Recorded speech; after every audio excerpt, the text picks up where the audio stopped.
Hello everyone, welcome back to my channel. ಇವತ್ತಿನ ಒಂದು ವಿಡಿಯೋದಲ್ಲಿ ನಾನು ಲಾಸ್ಟ್ ಟೈಮ್ ಕೂಡ ಒಂದು ವಿಡಿಯೋ ಮಾಡಿದ್ದೆ, how to complete 4000 watchers and 1K subscribers ಅಂತ ಹೇಳಿ. ಸೊ ಇವತ್ತು ಕೂಡ ಅಷ್ಟೇ 1K subscribers and 4000 watch hours within a ಮಂತಲ್ಲಿ ನೀವು ಹೇಗೆ ಕಂಪ್ಲೀಟ್ ಮಾಡ್ಬೋದು ಅನ್ನೋದು ಇವತ್ತಿನ ಒಂದು ವಿಡಿಯೋ ಆಗಿರುತ್ತೆ. ಲಾಸ್ಟ್ನಲ್ಲಿ ಕೊಡುವಂಥ ಟಿಪ್ಸ್ನ ಮಿಸ್ ಮಾಡ್ಕೊಳ್ಳೇಬೇಡಿ, ತುಂಬ ಇಂಪಾರ್ಟೆಂಟ್ ಟಿಪ್ಸ್ನ ಶೇರ್ ಮಾಡ್ತೀನಿ. ಸೊ ಸ್ಕಿಪ್ ಮಾಡದೆ ಕಂಪ್ಲೀಟಾಗಿ ವಾಚ್ ಮಾಡಿ. ನಿಜವಾಗ್ಲೂ 100% ಗ್ಯಾರಂಟಿಡ್ ರಿಸಲ್ಟ್ ಇರುತ್ತೆ. ನಾನು ಹೇಳೋ ಪ್ರತಿಯೊಂದು ಸ್ಟೆಪ್ನ ಫಾಲೋ ಮಾಡಿ. ಸೊ ಒಂದು ಸ್ಟೆಪ್ನೂ ಕೂಡ ನೀವು ಮಿಸ್ ಮಾಡದೆ ಫಾಲೋ ಮಾಡಿದ್ರೆ ನೀವು ಅಂದ್ಕೊಂಡ ಹಾಗೆ ನಿಮ್ಮ ಚಾನಲ್ ಬೇಗ ಮಾನಿಟೈಸ್ ಕೂಡ ಆಗುತ್ತೆ, ಹಾಗೆ ಬೇಗ ಅರ್ನಿಂಗ್ ಕೂಡ ಸ್ಟಾರ್ಟ್ ಮಾಡ್ತೀವಿ. ಸೊ ಎಲ್ಲರಿಗೂ main intention YouTube channel start ಮಾಡೋದು ಆಲ್ಮೋಸ್ಟ್ ಏನಿರುತ್ತೆ ಅಂದರೆ ಅರ್ನಿಂಗ್ ಮಾಡಿ ಪರ್ಪಸ್ಸಿಗೋಸ್ಕರ. ಎಷ್ಟೋ ಜನ ಲೇಡೀಸ್ ಮನೇಲಿ ಇರ್ತಾರೆ, ನಾವು ಹೊರಗಡೆ ಹೋಗಿ ದುಡಿಯೋಕ್ಕಾಗೋದಿಲ್ಲ ಅನ್ನೋಂಥವ್ರು ಯೂಟ್ಯೂಬ್ ಚಾನಲ್ ಮಾಡ್ಕೊಂಡಿರ್ತೀರ. ಬಟ್ ಎಷ್ಟೋ ಜನಕ್ಕೆ ಬೇಜಾರು ಕೂಡ ಇರುತ್ತೆ. ಸೊ ಇಷ್ಟೆಲ್ಲ ಕಷ್ಟಪಟ್ಟು ನಾವು ವೀಡಿಯೋಸ್ ಮಾಡ್ತೀವಿ, ಇಷ್ಟೊಂದೆಲ್ಲ ನಾವು ಇವಾಗ ಒಂದು ವೀಡಿಯೋ ಮಾಡೋದಷ್ಟು ಈಸಿ ಅಲ್ಲ. ಬಿಕಾಸ್ ಅದರಲ್ಲೂ ಕುಕಿಂಗ್ ವೀಡಿಯೋಸ್ ಮಾಡುವಾಗ ಆ್ಯಂಗಲ್ಗಳನ್ನು ಪದೇ ಪದೇ ಚೇಂಜ್ ಮಾಡ್ತಿರ್ಬೇಕಾಗುತ್ತೆ. ಇವಾಗ ಅದಕ್ಕೆ ಬೇಕಾಗಿರೋಂಥ ಟ್ರೈಪಾಡ್ ನಮಗೆ ತೊಗೊಳಕ್ಕಾಗಿಲ್ಲ ಅಂದರೂ ನಾವು ಹೇಗೇಗೋ ಆ ಫೋನ್ ಇಟ್ಬಿಟ್ಟು ನಾವು ಈಗ ಒಂದು ಬಾಕ್ಸ್ ಮೇಲೆ ಇಟ್ಟು ವಿಡಿಯೋ ಮಾಡ್ತಿರ್ತಾರೆ, ಅಥವಾ ಯಾರಾದರೂ ಹೋಲ್ಡ್ ಮಾಡಿ ಇಟ್ಟಿರ್ತಾರೆ. ಸೊ ಎಷ್ಟೋ ಜನ ಹಿಂಗೆ ಹಗ್ಗದಲ್ಲೆಲ್ಲ ಕಟ್ಟಿ ನೇತಾಡೋ ಥರ ಎಲ್ಲ ಮಾಡಿ ಫೋನ್ನ ಕಿಚನ್ನಲ್ಲಿ ಪಾತ್ರೆ ಮೇಲೆ ಬೀಳೋ ಥರ ಮಾಡಿರ್ತಾರೆ.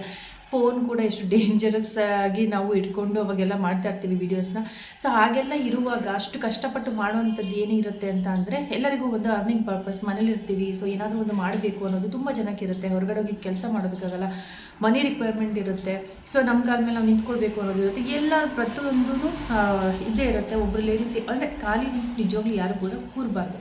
ಸೊ ವೀಡಿಯೋ ಮಾಡೋಕ್ಕೆ ಸ್ಟಾರ್ಟ್ ಮಾಡಿದಾಗ ಎಲ್ಲರಿಗೂ ಯೂಟ್ಯೂಬಲ್ಲಿ ಏನು ಅನಿಸುತ್ತೆ, ಎಲ್ಲರೂ ವೀಡಿಯೋ ಮಾಡ್ತಿದ್ದಾರೆ, ಎಲ್ಲರದ್ದು ಚೆನ್ನಾಗಿ ವೈರಲ್ ಆಗ್ತಿದೆ, ಮೇ ಬಿ ನಮ್ಮ ವೀಡಿಯೋ ಕೂಡ ತುಂಬ ಚೆನ್ನಾಗಿ ವೈರಲ್ ಆಗಿಬಿಡುತ್ತೆ ಅಂತ ಎಲ್ಲರಿಗೂ ಒಂದು ಕಾಮನ್ ಥಿಂಗ್ ಬಂದೇ ಬರುತ್ತೆ. ಈವನ್ ನನಗೂ ಕೂಡ ನನ್ನ ಯೂಟ್ಯೂಬ್ ಚಾನಲ್ ಸ್ಟಾರ್ಟ್ ಮಾಡಿದಾಗ, ನನ್ನ ಅದರಲ್ಲೂ ಬ್ಲಾಗ್ ಚಾನಲ್ ಸ್ಟಾರ್ಟ್ ಮಾಡಿದಾಗ ನನಗೆ ಹೀಗೆ ಥಾಟ್ ಇತ್ತು, ಯೂಟ್ಯೂಬ್ ಚಾನಲ್ ಮಾಡ್ತೀವಿ, ಸೊ ಚೆನ್ನಾಗಿ ವೀಡಿಯೋಸ್ ಆಗ್ತಾ ಹೋಗ್ತೀವಿ, ಚೆನ್ನಾಗಿ ವೈರಲ್ ಆಗ್ತಾ ಹೋಗುತ್ತೆ, ನನ್ನ ಚಾನಲ್ ಹೀಗೆ ಓಡುತ್ತೆ ಅಂತ. ಬಟ್ ನನ್ನ ಚಾನಲ್ ಫಸ್ಟ್ ಮಾಡಿದ್ದು ನಾನು ಕುಕಿಂಗ್ ಚಾನಲ್, ಅಷ್ಟು ಆ್ಯಾವ್ರೇಜ್ ಇತ್ತು, ವ್ಯೂಸ್ ಏನು ಜಾಸ್ತಿ ಇರಲಿಲ್ಲ. ಅದಾದಮೇಲೆ ನಾನು ಬ್ಲಾಗ್ ಮಾಡೋಕ್ಕೆ ಸ್ಟಾರ್ಟ್ ಮಾಡಿದೆ. ಪ್ರೆಗ್ನೆನ್ಸಿಯಲ್ಲಿ ತುಂಬ ಚೆನ್ನಾಗಿ ಓಡ್ತಾ ಇತ್ತು. ಸೊ ಆ ಟೈಮ್ನಲ್ಲಿ ನನಗೆ ತುಂಬ ಹೆಡೇಕು ಮತ್ತು ಸುಸ್ತಿರ್ತಾಯಿತ್ತು ಅಂದ್ಬಿಟ್ಟು ನಾನು ಕಂಪ್ಲೀಟಾಗಿ ವೀಡಿಯೋಸೇ ಮಾಡಲಿಲ್ಲ. ಆ 2 ವೀಡಿಯೋ ನನಗೇನು ಪ್ರೆಗ್ನೆನ್ಸಿಲಿ ಚೆನ್ನಾಗಿ ಓಡಿದೆ ಅಂತ ವೀಡಿಯೋನ ನಾನು ಡಿಲೀಟ್ ಮಾಡಿ, ಯಾಕಂದರೆ ನಾನು ಫಸ್ಟ್ ಟೈಮ್ ಫೇಸ್ ತೋರಿಸಿ ಮಾಡಿದ್ದು 2 ವೀಡಿಯೋ, ಯಾಕೋ ನನಗೆ ಫೇಸ್ ತೋರ್ಸೋಕ್ಕೆ ಮನಸ್ಸಿರಲಿಲ್ಲ. ಸೊ ಮತ್ತೆ ಆಮೇಲೆ ಆ 2 ವೀಡಿಯೋನ ಡಿಲೀಟ್ ಮಾಡಿ, ತುಂಬ ಚೆನ್ನಾಗಿ ವ್ಯೂಸ್ ಬಂದಿತ್ತು. ಅದಾದಮೇಲೆ ಡಿಲೀಟ್ ಮಾಡಿದ್ಮೇಲೆ ನಂದು ಅಷ್ಟೊತ್ತಿಗೆ ಚಾನಲ್ ಮಾನಿಟೈಸೇಷನ್ ಇನ್ನೂ ಆಗಿರಲಿಲ್ಲ, ಬಟ್ ಅದರಲ್ಲಿ ವ್ಯೂಸ್ ಎಲ್ಲ ಚೆನ್ನಾಗಿದ್ದರಿಂದ ವಾಚ್ ಟೈಮ್ ಕೂಡ ಬಂದಿತ್ತು. ಸೊ ಅದು ಒಂದಿಷ್ಟು ದಿವಸ ಅಂತ ಹೇಳಿ ಒಂದು 6 ತಿಂಗಳು ನಾನು ಮತ್ತೆ ವೀಡಿಯೋಸ್ನ ಮಾಡಿಲ್ಲ. ಆ್ಯಕ್ಚುಲಿ 3-4 ಮಂತ್ಸಲ್ಲಿ ನಾನು ವೀಡಿಯೋ ಸ್ಟಾರ್ಟ್ ಮಾಡಿದ್ದೆ. ಆ್ಯಂಡ್ ಅದಾದಮೇಲೆ ನಿಲ್ಲಿಸಿದವಳು ನನ್ನ ಡೆಲಿವರಿ ಆಗಿ 3 ಮಂತ್ಸ್ ತನಕ ನಾನು ಮತ್ತೆ ವೀಡಿಯೋಸ್ನ ಮಾಡಲಿಲ್ಲ.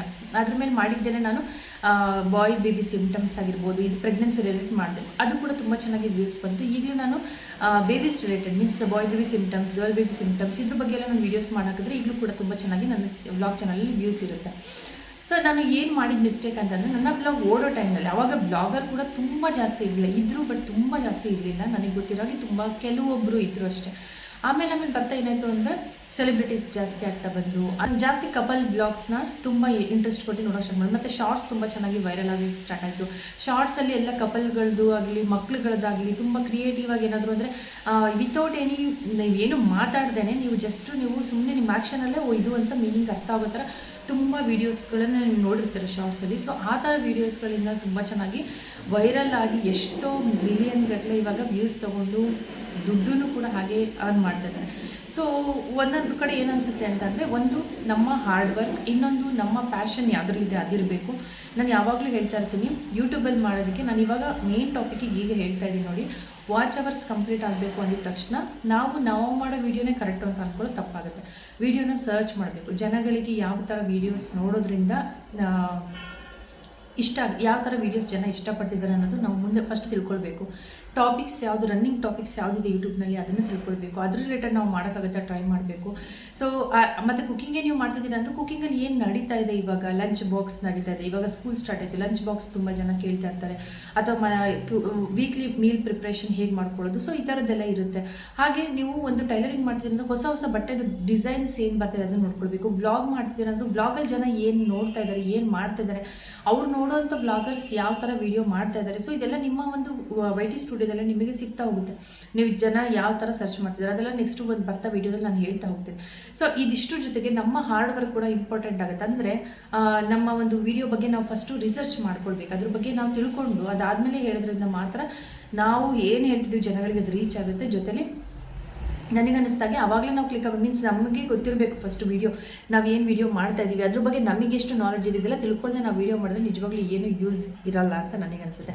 ಈಗ ನನಗೆ ಯೂಟ್ಯೂಬ್ ಚಾನಲಲ್ಲಿ ನಾನು ಮಾಡ್ತಿದ್ದೀನಿ ಟೆಕ್ ಚಾನಲ್ ಅಂತಂದರೆ ನನಗೆ ಕಂಪ್ಲೀಟಾಗಿ ಯೂಟ್ಯೂಬ್ ಬಗ್ಗೆ ಗೊತ್ತಿರೋದ್ರಿಂದ ಮಾತ್ರ ನಾನು ಅದನ್ನು ಮಾಡೋಕ್ಕೆ ಸಾಧ್ಯ. ಇಷ್ಟು ವರ್ಷದ ಎಕ್ಸ್ಪೀರಿಯನ್ಸಿಂದ ನಾನು ಎಷ್ಟೋ ವಿಷಯಗಳನ್ನು ಹೇಳ್ತಾ ಇದ್ದೀನಿ ಕೂಡ.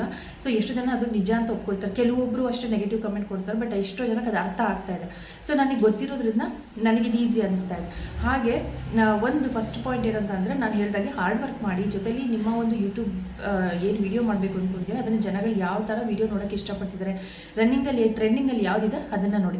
ಶಾರ್ಟ್ಸ್ ಹಾಕ್ತಾಯಿದ್ದೀರಾ ಅಂತಂದರೆ ನಾನು ತುಂಬ ಶಾರ್ಟ್ಸ್ ರಿಲೇಟೆಡ್ ವೀಡಿಯೋಸ್ ಮಾಡಿದ್ದೀನಿ, ಈಗಲೂ ಕೂಡ ಹೇಳ್ತೀನಿ. ಶಾರ್ಟ್ಸ್ ಮಾಡ್ತಿದ್ದೀರಾ ಅಂದರೆ ಟ್ರೆಂಡಿಂಗ್ ಇರೋ ಸಾಂಗ್ಸಿಗೆ ವೀಡಿಯೋಸ್ ಹಾಕಿ ಬಿಡೋದ್ರಿಂದ ನಿಮಗೆ ಸಬ್ಸ್ಕ್ರೈಬರ್ಸ್ ಬೇಗ ಸಿಗ್ತಾರೆ. ಶಾರ್ಟ್ಸಿಂದ ಸಬ್ಸ್ಕ್ರೈಬರ್ಸ್ ಬೇಗ ಕಂಪ್ಲೀಟ್ ಮಾಡ್ಕೊಳ್ಬೋದು. ಇದು ಒಂದು ಹೇಳ್ತೀನಿ, ಯಾಕಂದರೆ ಶಾರ್ಟ್ಸಿಂದ ನಾನು ಕೂಡ ಎಷ್ಟೋ ಸರಿ ಶಾರ್ಟ್ಸಿಂದ ನನಗೆ ಬೇಗ ಸಬ್ಸ್ಕ್ರೈಬರ್ಸ್ 10-20 ಒಂದೇ ದಿವಸಕ್ಕೆ ರೈಸ್ ಆಗಿರೋದಿದೆ. ಅದಕ್ಕೋಸ್ಕರ ಶಾರ್ಟ್ಸ್ ವೀಡಿಯೋ ಅವಾಗವಾಗ ಹಾಕ್ತಾರೆ, ನಿಮ್ಮ ಫೋಟೋಸ್ ಆಗಿರ್ಬೋದು, ಏನಾದರೂ ವೀಡಿಯೋಸ್ ಆಗಿರ್ಬೋದು, ಕುಕಿಂಗಿಂದ ಆಗಿರ್ಬೋದು, ಹೊರಗಡೆ ಹೋಗಿದ್ದಾಗಿರ್ಬೋದು.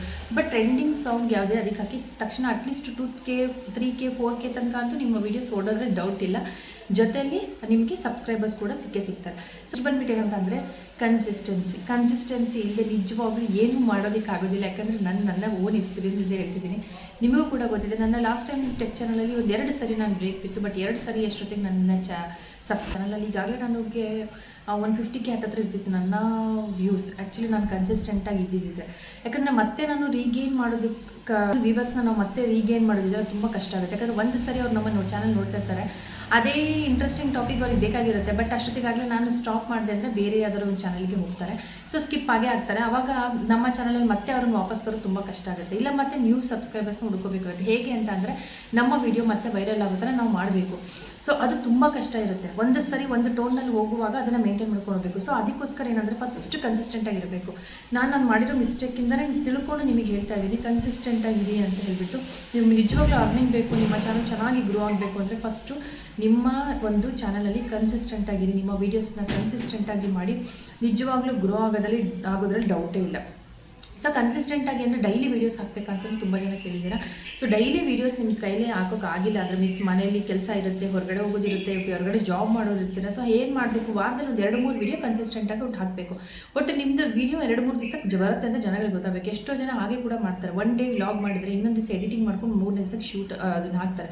ಇವತ್ತು ವ್ಲಾಗ್ ಬಂದಿದೆ ಅಂದರೆ ಅವ್ರು ನಾಳೆ ಇರಲ್ಲ, ಮತ್ತು ನಾಡಿದ್ದು ಬರುತ್ತೆ. ಯಾಕಂದರೆ ಒಂದು ದಿವಸ ಅವ್ರು ವೀಡಿಯೋ ಮಾಡೋಕ್ಕೆ ಟೈಮ್ ತೊಗೊತಾರೆ, ಎಡಿಟಿಂಗ್ ಇರುತ್ತೆ, ತುಂಬ ಕಷ್ಟ ಇರುತ್ತೆ. ನಿಮಗೂ ಗೊತ್ತಿರುತ್ತೆ ಎಲ್ಲ ವಿಷಯಗಳು, ಯಾಕಂದರೆ ಯೂಟ್ಯೂಬರ್ಸೇ ಆಲ್ಮೋಸ್ಟ್ ಇದನ್ನು ಟೆಕ್ ಚಾನಲ್ನ ನೋಡ್ತಾ ಇರ್ತೀರಾ, ಸೊ ಗೊತ್ತಿರುತ್ತೆ. ಸೊ ಹಾಗೇ ಜನಗಳಿಗೂ ಕೂಡ ಅರ್ಥ ಆಗುತ್ತೆ. ಬಟ್ ಕನ್ಸಿಸ್ಟೆಂಟಾಗಿ ಇರ್ತೀರಾ ಅನ್ನೋದು ಅವ್ರಿಗೆ ಗೊತ್ತಾಗ್ತದೆ ಅಂದರೆ ಒಂದು ಸರಿಗೆ ಅವ್ರಿಗೆ ಗೊತ್ತಾಯಿತು ನಿಮ್ಮ ಚಾನಲ್ ಇಷ್ಟು ದಿವಸಕ್ಕೆ ಬರುತ್ತೆ ವೀಡಿಯೋಸ್ ಅಂದರೆ ಅವ್ರು ಆಟೋಮೆಟಿಕ್ಕಾಗಿ ನಿಮ್ಮ ಚಾನಲಲ್ಲಿ ಅವರು ಟ್ಯೂನಪ್ ಆಗ್ತಾ ಹೋಗ್ತಾರೆ. ಸೊ ಆದಷ್ಟು ನಾನು ಹೇಳೋದು ಯಾವಾಗಲೂ ಫಸ್ಟ್ ಕನ್ಸಿಸ್ಟೆಂಟಾಗಿರಿ. ಆ್ಯಂಡ್ ಸೆಕೆಂಡ್ ಬಂದ್ಬಿಟ್ಟು ಏನಂತಂದರೆ ನಿಮ್ಮ ಚಾನಲಲ್ಲಿ ತಮ್ನೇಲ್ ತುಂಬ ಚೆನ್ನಾಗಿರಬೇಕು. ಆ್ಯಂಡ್ ನೆಕ್ಸ್ಟು ಬಂದು ವೀಡಿಯೋನಲ್ಲಿ ನಾನು ನನ್ನ ತಮ್ನೇಲ್ ಹೇಗೆ ಕ್ರಿಯೇಟ್ ಮಾಡೋದು ಕೂಡ ಹೇಳ್ತೀನಿ. ಬಟ್ ಲಾಸ್ಟ್ ಟೈಮ್ ನಾನು ತಮ್ನೇಲ್ ಹಾಕಿದ್ದೆ, ಯಾರೋ ಕಮೆಂಟ್ ಹಾಕಿದ್ರು, ಮೇಡಮ್ ತಮ್ನೇಲ್ನ ಚೇಂಜ್ ಮಾಡ್ಕೊಳ್ಳಿ, ನಿಮ್ಗೆ ಇನ್ನೂ ಚೆನ್ನಾಗಿ ವ್ಯೂಸ್ ಬರುತ್ತೆ ಅಂತ. ಆ್ಯಕ್ಚುಲಿ ತಮ್ನೇಲ್ ನಾನು ಚೇಂಜ್ ಮಾಡಬೇಕು ಅಂತಲೇ ಇದ್ದೆ, ಅದು ಹಳೇದೇ ತಮ್ನೇಲ್ಗೆ ಸ್ವಲ್ಪ ಎಡಿಟ್ ಮಾಡಿ ಹಾಕಿದ್ದೆ, ನನಗೆ ಟೈಮ್ ಇರಲಿಲ್ಲ ಅನ್ನೋಕ್ಕೋಸ್ಕರ ಹಾಗೆ ಅಪ್ಲೋಡ್ ಮಾಡಿದ್ದೆ. ನಾನು ವಿಡಿಯೋ ಎಡಿಟಿಂಗ್ ಮೀನ್ಸ್ ತಮ್ನೇಲ್ ಮಾಡೋಕ್ಕಾಗಿಲ್ಲ ಅಂತೇಳಿ. ನಾನು ಅದರಲ್ಲೂ ಕೂಡ ತಮ್ನೇಲ್ ಚೇಂಜ್ ಮಾಡಿ ತೋರಿಸ್ತೀನಿ. ನನ್ನ ವ್ಯೂಸಲ್ಲಿ ಚೇಂಜಸ್ ಆದರೆ ನಿಮಗೆ ಅದನ್ನು ನಾನು ನೆಕ್ಸ್ಟ್ ನಿಮಗೆ ಅದನ್ನು ಕೂಡ ಹೇಳ್ತೀನಿ. ಸೊ ತಮ್ನೇಲ್ನ ಚೆನ್ನಾಗಿ ಮೇಂಟೈನ್ ಮಾಡಿ. ಆ್ಯಕ್ಚುಲಿ ನನ್ನ ಹಳೆದ್ರಲ್ಲಿ ನಾನು ತುಂಬ ತಮ್ನೇಲ್ಸ್ ಮಾಡಿದ್ದೀನಿ, ಅದೆಲ್ಲ ಕೂಡ ತುಂಬ ಚೆನ್ನಾಗಿದೆ. ಹಳೇದು 4-5 ತಮ್ನೇಲಿನ ವೀಡಿಯೋಸ್ ಇದೆ, ಅದನ್ನು ಕೂಡ ಹೋಗಿ ವಾಚ್ ಮಾಡಿ. ಆ್ಯಂಡ್ ನೆಕ್ಸ್ಟ್ ಬಂದ್ಬಿಟ್ಟು ಏನಂತಂದರೆ ಟ್ಯಾಗ್ಸ್ ಮತ್ತು ಹ್ಯಾಶ್ ಟ್ಯಾಗ್ಸ್ ಹಾಕೋದು. ತುಂಬ ಸರಿ ಹೇಳಿದ್ದೀನಿ ನಾನು, ಟ್ಯಾಗ್ ಮತ್ತು ಹ್ಯಾಶ್ ಟ್ಯಾಗ್ಸ್ನ ನಿಮ್ಮ ಒಂದು ವಿಡಿಯೋ ರಿಲೇಟೆಡ್ ತುಂಬ ಜನ ಯಾರು ತುಂಬ ಏನು ದೊಡ್ಡ ಯೂಟ್ಯೂಬರ್ಸ್ ಇರ್ತಾರೆ, ಕನ್ನಡದಲ್ಲಾಗಿರ್ಬೋದು, ಹಿಂದಿನಲ್ಲಾಗಿರ್ಬೋದು, ಬೇರೆ ಬೇರೆ ಲ್ಯಾಂಗ್ವೇಜಲ್ಲಾಗಿರ್ಬೋದು, ತೆಲುಗು, ತಮಿಳು, ಯಾವುದ್ರಲ್ಲಾದರೂ ಆಗಿರ್ಬೋದು, ಅವರ ಒಂದು ಯೂಟ್ಯೂಬ್ನಲ್ಲಿ ನಿಮ್ಮ ಒಂದು ರಿಲೇಟೆಡ್ ನಿಮ್ಮ ಒಂದು ವಿಡಿಯೋ ರಿಲೇಟೆಡ್ ಏನಾದರೂ ಅವ್ರು ವೀಡಿಯೋಸ್ ಮಾಡಿದ್ದಾರೆ ಅಂದರೆ ಅವರ ತಮ್ನೇಲ್ನ ಅವರ ಟ್ಯಾಗ್ಸ್ನ ನೋಡಿ, ಅವ್ರ ಹ್ಯಾಶ್ ಟ್ಯಾಗ್ಸ್ನ ನೋಡಿ, ಏನಂತ ಹ್ಯಾಶ್ ಟ್ಯಾಗ್ ಹಾಕಿದ್ದಾರೆ, ಏನಂತ ಟೈಟಲ್ ಕೊಟ್ಟಿದ್ದಾರೆ, ಟೈಟಲ್ ಯಾವ ರೀತಿ ಹಾಕಬೇಕು ಅಂತಂದರೆ ನಾನು ಅದನ್ನು ಕೂಡ ಒಂದ್ಸರಿ ವಿಡಿಯೋ ಮಾಡಿದ್ದೆ. ಯೂಟ್ಯೂಬ್ನಲ್ಲಿ ಸರ್ಚ್ ಮಾಡಬೇಕು. ಇವಾಗ ನೀವು ಒಂದು ವಿಡಿಯೋ ಮಾಡ್ತಿದ್ದೀರಾ, ಹೌ ಟು ಚಿಕನ್ ರೆಸಿಪಿ ನೀವೇನಾದರೂ ಶೇರ್ ಮಾಡಬೇಕು ಅಂತಿರುತ್ತೆ. ಸೊ ಚಿಕನ್ ರೆಸಿಪಿ ಅಂತ ಕೊಟ್ಟರೆ ಎಷ್ಟೋ ಥರದಲ್ಲಿ ಟೈಟಲ್ಸ್ ಕೊಟ್ಟಿರ್ತಾರೆ. ಸೊ ಅದನ್ನು ಸರ್ಚ್ ಮಾಡಿರೋದನ್ನೇ ಒಂದು ಕಡೆ ಬರ್ಕೊಂಡು ಅದನ್ನು ನೀವು ಟೈಟಲ್ಸ್ನ ನೀವು ಕೊಡ್ಬೋದು, ಯಾವುದು ಅದನ್ನೇ ಹ್ಯಾಶ್ಟ್ಯಾಗ್ಸ್ನ ಕೂಡ ನೀವು ಕೊಡ್ಬೋದು. ಸೊ ಇದರಿಂದ ನಿಮ್ಮ ವಿಡಿಯೋ ಬೇಗ ಶೋ ಆಗೋಕ್ಕೆ ಸ್ಟಾರ್ಟ್ ಆಗುತ್ತೆ, ಮೀನ್ಸ್ ರ್ಯಾಂಕಿಂಗಲ್ಲಿ ಬರುತ್ತೆ. ಆ್ಯಂಡ್ ಇದಿಷ್ಟು ಮೇನ್ ಟಿಪ್ಸ್. ಟ್ಯಾಗ್ಸ್ ಮತ್ತು ಟ್ಯಾಗ್ ಹುಡ್ಕೋದು ನಾನು ಹೇಳಿದೆ, ದೊಡ್ಡ ದೊಡ್ಡ ಯೂಟ್ಯೂಬರ್ಸ್ ಹೇಗೆ ಟ್ಯಾಗ್ ಹುಡ್ಕೋದು ಅಂದರೆ ನಾನು ಅದ್ರದ್ದು ಬಗ್ಗೆ ಒಂದು ರಿಲೇಟೆಡ್ ಒಂದು ವಿಡಿಯೋ ಮಾಡಿದ್ದೆ, ಟ್ಯಾಗ್ ಯು ಅಥವಾ ಹ್ಯಾಶ್ಟ್ಯಾಗ್ ಯು ಅಂತ. ಸೊ ಅದ್ರ ಬಗ್ಗೆ ಒಂದು ವಿಡಿಯೋ ಮಾಡಿದ್ದೀನಿ. ಸೊ ಟ್ಯಾಗ್ಸ್ನ ನೀವು ಅದರಲ್ಲಿ ಯಾವ ಚಾನಲ್ನಲ್ಲಿ ಯಾವ ವಿಡಿಯೋದಾದ್ರೂ ಮೀನ್ಸ್ ಯಾವ್ದಾದ್ರು ಯೂಟ್ಯೂಬರ್ಸ್ದು ವಿಡಿಯೋನ ನೀವು ಬಂದು ಅಲ್ಲಿ ಕಾಪಿ ಮಾಡಿದ್ರೆ ಸೊ ಆ ಒಂದು ವಿಡಿಯೋದಲ್ಲಿ ಏನು ಟ್ಯಾಗ್ ಇದೆ ಅನ್ನೋದು ನಿಮಗೆ ಶೋ ಆಗ್ತಾ ಹೋಗುತ್ತೆ. ಸೊ ನೀವು ಅದನ್ನು ಕಾಪಿ ಮಾಡಿ ನಿಮ್ಮ ಚಾನಲ್ಗೆ ನೀವು ಅದನ್ನು ಅಪ್ಲೈ ಮಾಡ್ಕೊಳ್ಬೋದು. ಸೊ ಇದೆಲ್ಲದನ್ನು ಕೂಡ ಹ್ಯಾಶ್ ಯು ಅಥವಾ ಟ್ಯಾಗ್ ಯು ಅಂತ ಇರ್ಬೋದು. ನಾನು ಅದರದ್ದೇ ಒಂದು ಸಪ್ರೇಟ್ ಒಂದು ವಿಡಿಯೋ ಮಾಡಿದ್ದೀನಿ, ವಿಡಿಯೋ ಲಿಂಕ್ ಆದರೆ ನಾನು ಡಿಸ್ಕ್ರಿಪ್ಷನ್ ಕೊಟ್ಟಿರ್ತೀನಿ, ಇಲ್ಲಾಂದರೆ ನನ್ನ ಚಾನಲ್ನಲ್ಲಿ ಸರ್ಚ್ ಮಾಡಿ ನಿಮಗೆ ಸಿಗುತ್ತೆ. ಸೊ ಇದರಿಂದ ನಿಮಗೆ ಟ್ಯಾಗ್ಸ್ ತುಂಬ ಇಂಪಾರ್ಟೆಂಟ್ ಆಗುತ್ತೆ, ಯಾಕಂದರೆ ಟ್ಯಾಗ್ಸ್ ಹಾಕೋದ್ರಿಂದ ನಮ್ಮ ವಿಡಿಯೋ ಬೇಗ ಶೋ ಆಗೋಕ್ಕೆ ಸ್ಟಾರ್ಟ್ ಆಗುತ್ತೆ. ಅಥವಾ ನಿಮಗೆ ಅದು ಆಗಿಲ್ಲ ಅಂದರೆ ಟ್ಯಾಗ್ ಹುಡ್ಕೋಕೆ ಅಂತಲೇ ಕೂಡ ನಿಮಗೆ ಒಂದು ಆ್ಯಪ್ ಸಿಗುತ್ತೆ. ಗೂಗಲ್ ಕ್ರೋಮ್ನಲ್ಲಿ ಹೋಗ್ಬಿಟ್ಟು ರ್ಯಾಪಿಡ್ ಟ್ಯಾಗ್ಸ್ ಅಂತ ಹೇಳಿ ನೀವು ಸರ್ಚ್ ಮಾಡಬೇಕು ಗೂಗಲ್ ಕ್ರೋಮ್ನಲ್ಲಿ. ಸೊ ರ್ಯಾಪಿಡ್ ಟ್ಯಾಗ್ ಅಂತ ಕೊಡೋದ್ರಿಂದ ನಿಮಗೆ ಕೆಳಗಡೆ ಒಂದು ನಾನು ಆದರೆ ಸ್ಕ್ರೀನ್ ರೆಕಾರ್ಡಿಂಗ್ ಕೂಡ ಹಾಕ್ತೀನಿ. ಸೊ ನಿಮಗೆ ಅಲ್ಲಿ ರ್ಯಾಪಿಡ್ ಟ್ಯಾಗ್ ಫಸ್ಟ್ ಒನ್ ಏನಿರುತ್ತೆ ಅಲ್ಲಿ ಆಪ್ಷನ್ ಅದ್ರ ಮೇಲೆ ನೀವು ಅದನ್ನು ಓಪನ್ ಮಾಡಿದರೆ ನೀವು ಅಲ್ಲಿ ಕೆಳಗಡೆ ನಿಮಗೆ ಒಂದು ವಿಡಿಯೋ ಟೈಟಲ್ ಕೇಳುತ್ತೆ. ಸೊ ನೀವು ಯಾವುದೇ ಟೈಟಲಿಗೆ ನೀವು ಹುಡುಕ್ತಿದ್ರೆ ಟ್ಯಾಗ್ ಅಂತ. ಈಗ ನಿಮ್ಮ ಚಾನಲಲ್ಲಿ ಒಂದು ವಿಡಿಯೋ ಹಾಕಿರ್ತಾರೆ, ಅದರ ಟೈಟಲ್ ಏನಾಗಿರುತ್ತೆ ಅಂತಂದರೆ ಇವತ್ತು ನನ್ನದೇ ಒಂದು ಚಾನಲ್ ತೊಗೊಳ್ಳಿ, ಇವಾಗ ನಾನು ಒಂದು ಏನಂದರೆ how to get more subscribers ಅಂತ ಹಾಕಿದ್ರೆ ಅಂದರೆ ಕೆಳಗಡೆ ಅದ್ರ ಬಗ್ಗೆ ಒಂದಿಷ್ಟು ಟ್ಯಾಗ್ಸ್ ನಿಮಗೆ ಬರ್ತಾ ಹೋಗುತ್ತೆ. ಸೊ ಆ ಟ್ಯಾಗ್ಸ್ಗಳನ್ನು ಕಾಪಿ ಮಾಡಿ ಒಂದೊಂದೇ ಕಾಪಿ ಮಾಡಿನೂ ಕೂಡ ನಿಮ್ಮ ಟ್ಯಾಗ್ಸ್ಗೆ ನೀವು ಕಾಪಿ ಮಾಡ್ಕೊಳ್ಬೋದು, ಅಥವಾ ಕಂಪ್ಲೀಟಾಗಿ ನಿಮ್ಮ ಒಂದು ಟ್ಯಾಗ್ನ ಒಂದು ಕಡೆ ಬರ್ಕೊಂಡು ನೀವು ಅದನ್ನು ಎಡಿಟ್ ಮಾಡಿ ಕೂಡ ಮಾಡ್ಬೋದು. ಸೊ ಈ ರೀತಿ ಮಾಡೋದ್ರಿಂದ ನಿಮ್ಮ ಒಂದು ಚಾನಲ್ನಲ್ಲಿ ವ್ಯೂಸ್ ಜಾಸ್ತಿ ಆಗ್ತಾ ಹೋಗುತ್ತೆ. ವ್ಯೂಸ್ ಜಾಸ್ತಿ ಆದಾಗೆ ನಿಮ್ಮ ವಾಚ್ ಟೈಮ್ ಕೂಡ ಬೇಗ ಕಂಪ್ಲೀಟ್ ಆಗುತ್ತೆ, ಬಟ್ ಕನ್ಸಿಸ್ಟೆಂಟಾಗಿ ಇರಬೇಕು. ಆ್ಯಂಡ್ ವಿಡಿಯೋ ಟಾಪಿಕ್ ಅನ್ನೋದು ತುಂಬ ಟ್ರೆಂಡಿಂಗಲ್ಲಿ ಇರೋ ಥರದ್ದು ಸರ್ಚ್ ಮಾಡಿ. ಆ್ಯಂಡ್ ಶಾರ್ಟ್ಸ್ ಕೂಡ ಅವಾಗವಾಗ ಅಪ್ಲೋಡ್ ಮಾಡ್ತಾರೆ. ಸೊ ಶಾರ್ಟ್ಸಿಂದ ಕೂಡ ಬೇಗ ನಿಮ್ಮ ಒಂದು ಚಾನಲ್ ವೈರಲ್ ಆಗುತ್ತೆ, ವಿಡಿಯೋ ವೈರಲ್ ಆಗುತ್ತೆ, ಅಥವಾ ಸಬ್ಸ್ಕ್ರೈಬರ್ಸ್ ಅಂತೂ ಗ್ರೋ ಆಗೇ ಆಗ್ತಾರೆ. ನಿಮಗೆ ವಾಚ್ ಟೈಮ್ ಬರಲಿಲ್ಲ ಅಂದರೆ ಸಬ್ಸ್ಕ್ರೈಬರ್ಸ್ ಅಂತೂ ಗ್ರೋ ಆಗೇ ಆಗ್ತಾರೆ. ಸೊ ಇದು ತುಂಬ ಜನ ಹೇಳಿರುವಂಥ ಟಿಪ್ ಇದನ್ನು ಶೇರ್ ಮಾಡಿದ್ದೀನಿ.